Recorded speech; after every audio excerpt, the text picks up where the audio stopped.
उहाँले एउटा टिकट जितिसक्नु भएको छ राफलको तर्फबाट। हजुरको नाम? शिवराज बस्नेत। हजुरले एनपिएल हेर्नुहुन्छ है? हेर्छु। कति एक्साइटेड हुनुहुन्छ क्युएनए आज खेल्नलाई? बहुत एक्साइटेड छु। एक्साइटेड हुनुहुन्छ है? हजुरलाई म थोरै नियम भन्छु ल कसरी खेल्ने भन्दाखेरि एउटा चाहिँ इजी क्वेसन हुन्छ, एउटा मिडियम क्वेसन हुन्छ, एउटा चाहिँ हार्ड क्वेसन हुन्छ होइन। हजुरले 3टै राउन्ड क्लियर गर्नुभयो भने एनपिएलको टिकट पाउनुहुन्छ।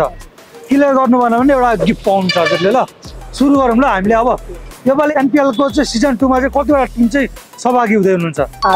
8वटा। यो क्वेसन उहाँले मिलाइसक्नु भएको छ, उहाँले मिलाउनु भएको छ। अब अर्को क्वेसनतिर जाऊँ ल सर। हाम्रो एनपिएल चाहिँ कुन फर्मेटमा छ?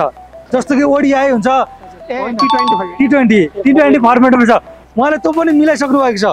उहाँ अब मिडियमतिर जाँदै हुनुहुन्छ। ल अस्तिको पालि सिजन 1 मा चाहिँ एनपिएल कसले जितेको थियो? कुन टिमले जितेको थियो? जनकपुर बोल्ट। उहाँले त्यो क्वेसन पनि मिलाइसक्नु भएको छ।